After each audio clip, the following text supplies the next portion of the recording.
Hi, I'm Dr. Joe Gordon. And I'm Dr. Paige Wages. And we've got a special show for you tonight. We've got a little sort of a local celebrity with us. And it's not either the two people that are sitting here with us. They are celebrities. They are celebrities in their own right. Because of them, he is a celebrity. We've got little Russell. Some of you may have heard about Russell's story by watching Facebook. He was a patient at the Animal Emergency Hospital. We'll get into his story a little bit further, but he's been quite the celebrity around the world. His story has had over 5 million hits. Is that right? And but Russell's been a patient at the emergency hospital for quite some time now. But we do have Dr. Vicki Sellers with us, and Megan Mouse. Megan is one of the technicians at the Animal Emergency Hospital. And I think both of you were there the night that Russell came in. Is that right? So why did Russell come in initially? So there was a house fire on January 12th, and Russell's family's house burned. And Russell was presumed to be deceased, and about 3 days later, on the 15th of January, one of the family members actually found Russell, and he had come up and seemed injured, and he was brought into the Animal Emergency Hospital in urgent care, and we basically assessed him and started his treatment. Okay. Now we've got some pictures of his early situation, what he looked like when he first came in. Is that right? That's right. Okay. So maybe if we can focus in on the screen there for that. So Russell's about a 3-year-old male neutered cat, and he's actually a long-haired cat. And so the first thing we noticed was Russell's hair was all singed off of his body. He had some extensive burns to his ears, and he also had burns to his face. His eyes were practically swollen closed. He had some burns inside of his mouth, and the extent of his injuries wasn't fully clear as far as what was going on internally, but what we could see on the outside where there were some burns on his pads as well as the rest of his body. As you can see on the pictures, very severe burns to his face. I mean, with people, they would consider these like what? Second and third degree burns, yeah. Mm-hmm, yeah. And you see that picture. He looks very dark in this picture, and that's not just a bad picture. It was that he's definitely covered in soot. Soot there. Mm-hmm. So he's a long-haired cat.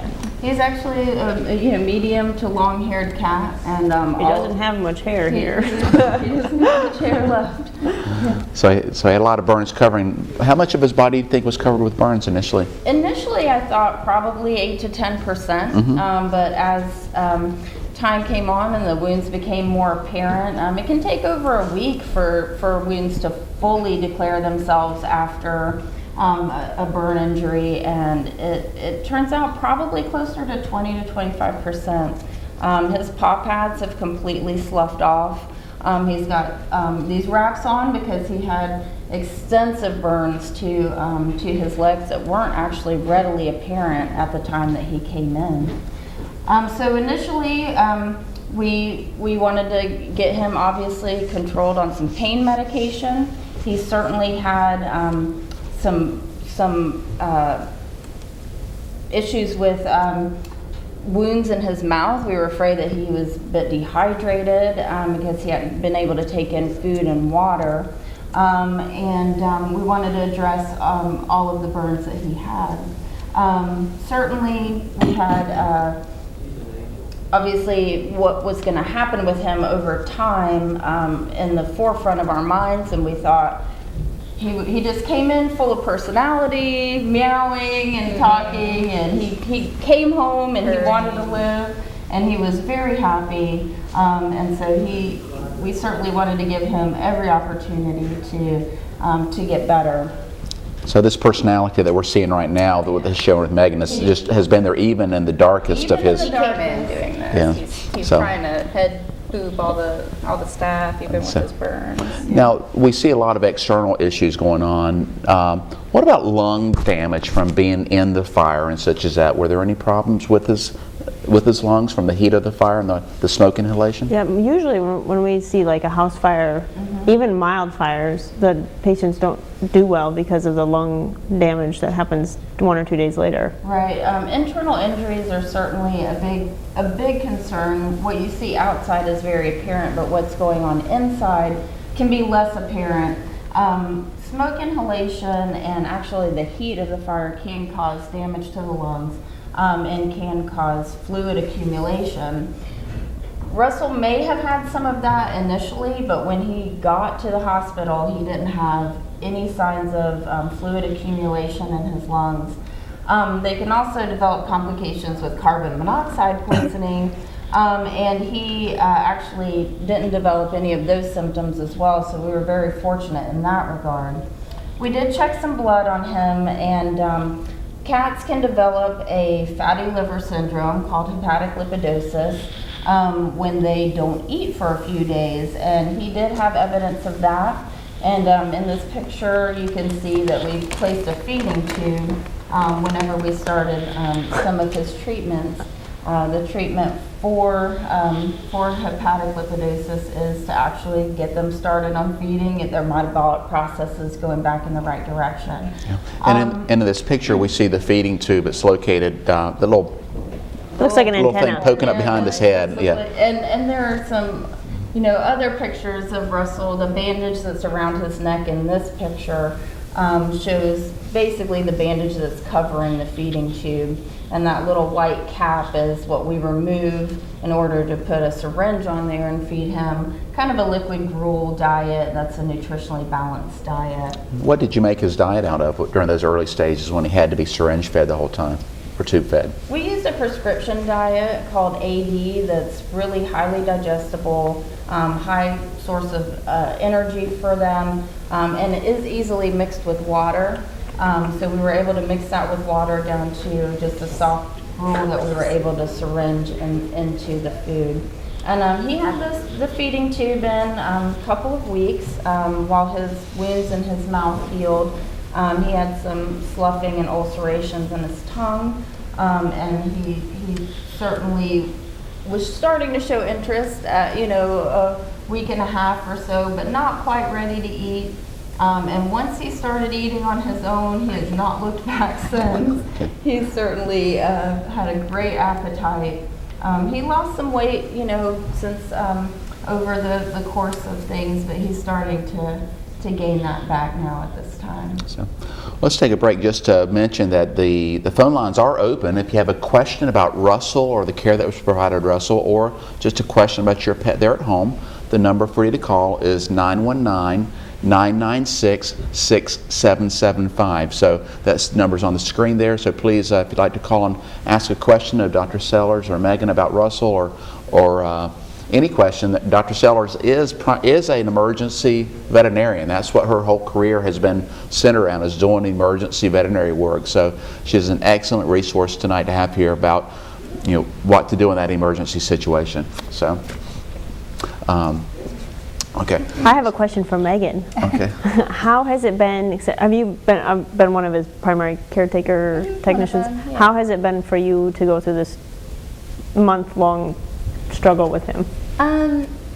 It's been really nice for the staff, because being an emergency hospital, we don't always kind of see things through from beginning to end. We do a lot of stabilize, and then oftentimes people want to transfer to their regular veterinarian who they may have in the area for continued care and things like that. Since we had sort of a extenuating circumstance, special case with Russell's situation, we have been able to see him every day and kind of see him recover and see just his day-to-day progress.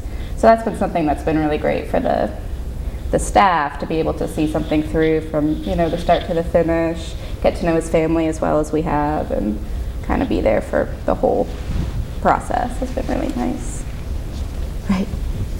So you were talking about his feeding tube. How long did his feeding tube have to be in until Russell was able to eat on his own? The feeding tube can actually stay in for quite a significant period of time. Feeding tubes have been known to be in there for years at a time as needed.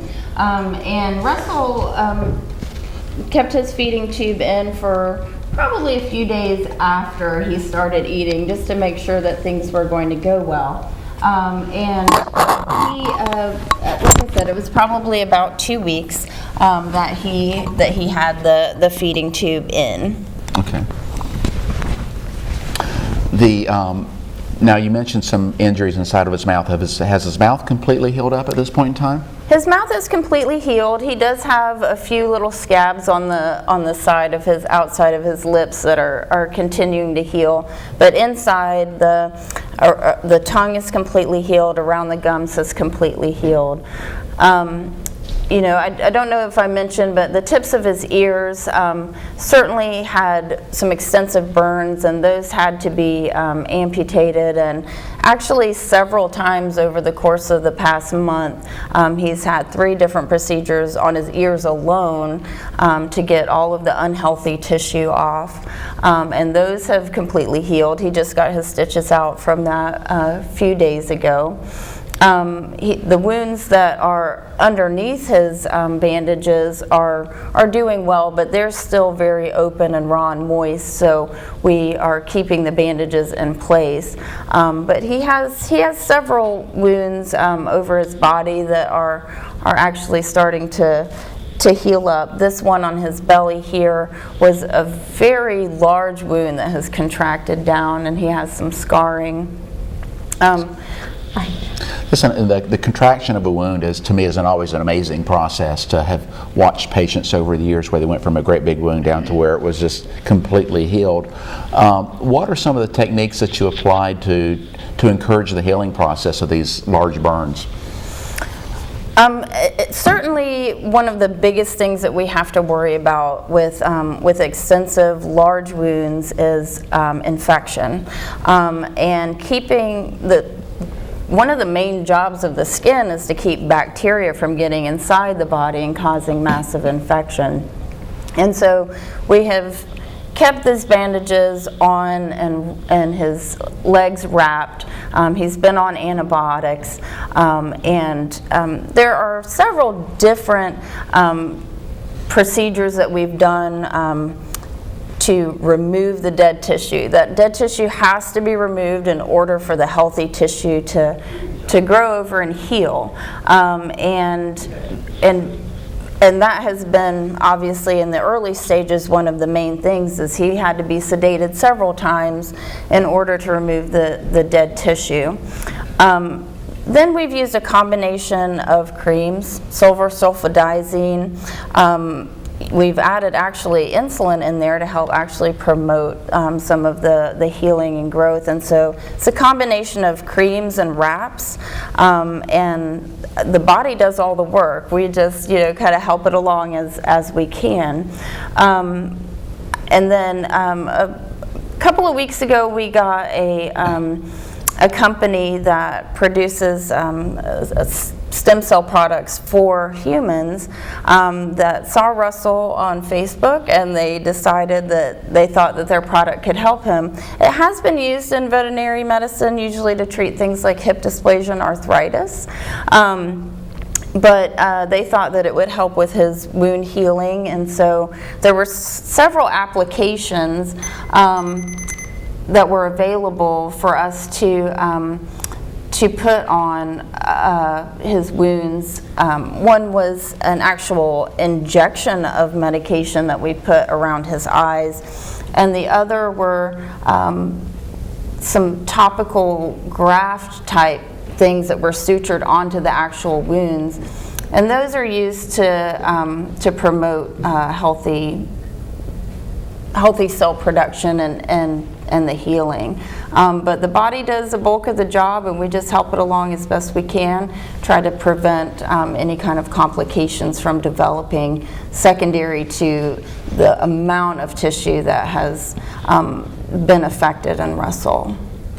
No, early on there were some concerns about Russell's vision, and obviously he still has a lot of conjunctivitis and swelling around his eyes. How does his vision seem to be at this point? Russell's eyes were actually fine from the beginning. It's pretty common for there to be corneal ulcerations and issues with damage to the cornea from house fires, from the smoke.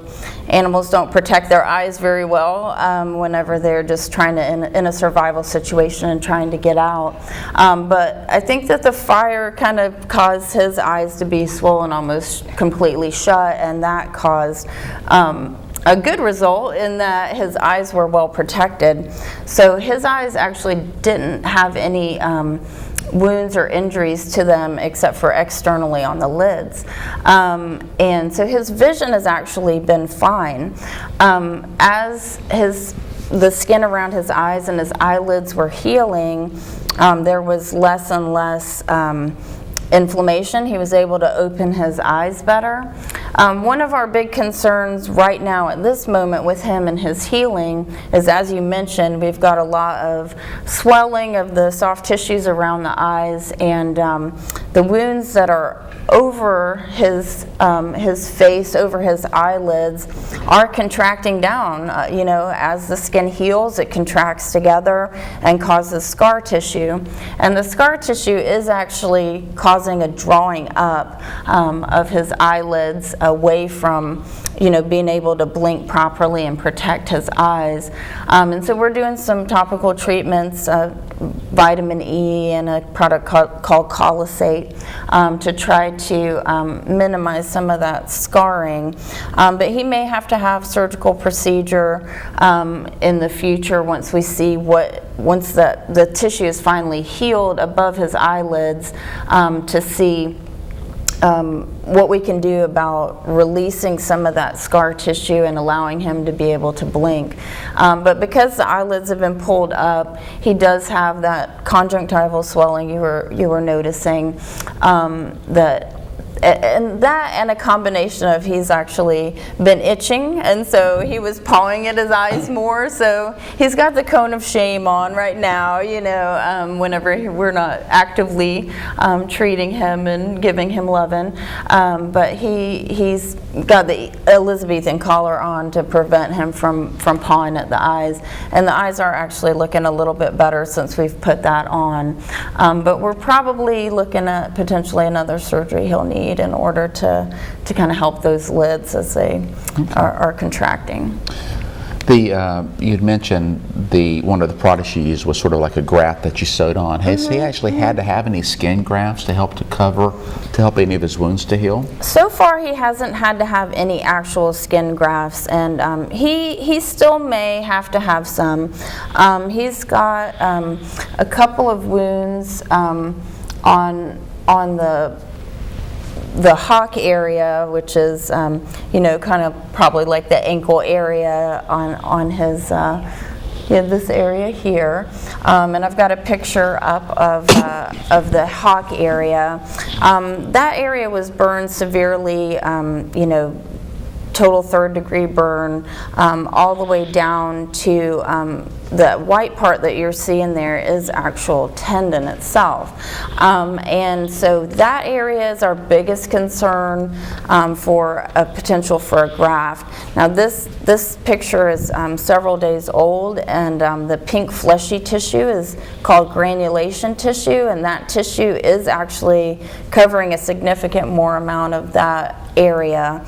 But we'll have to wait and see. That's a high motion area, and certainly may need some kind of skin graft to cover that over.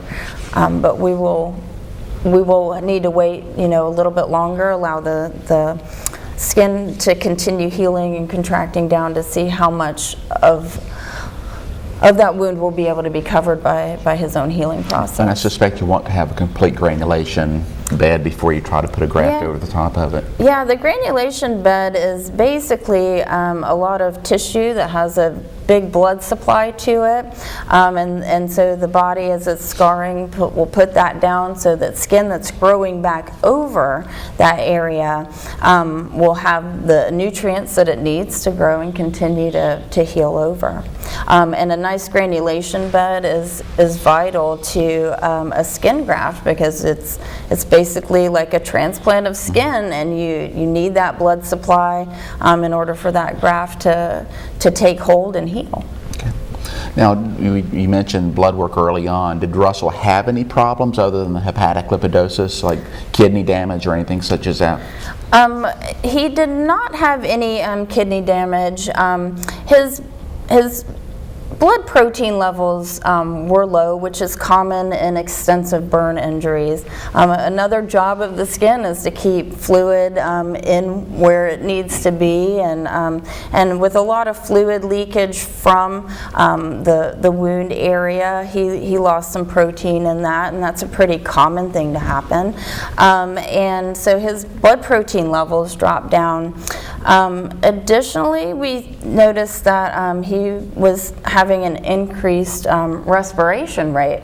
His initial x-rays showed clear lungs, and so we were concerned about that. And we were concerned about an issue with his heart and some fluid accumulation. When we retook x-rays, he had developed some fluid inside the chest cavity.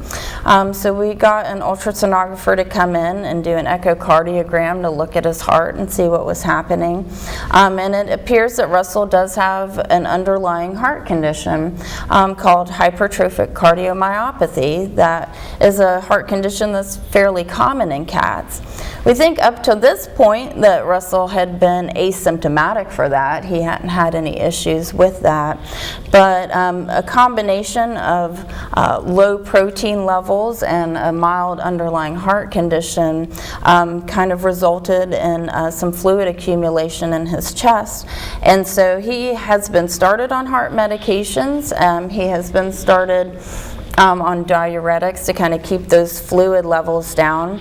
And over the course of the past week or so, his blood protein levels have actually gone back into the normal range. We are having a lot less leakage from those wounds that are on the legs and the face, and so his body's able to maintain those protein levels a lot better.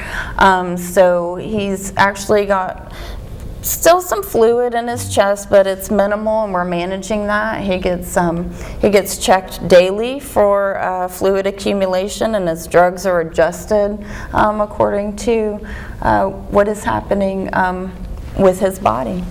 Well, Russell's story is certainly an amazing story. I think that you've done an amazing job to keep him alive, and then to get him to the point where his body is healing so well at this point in time.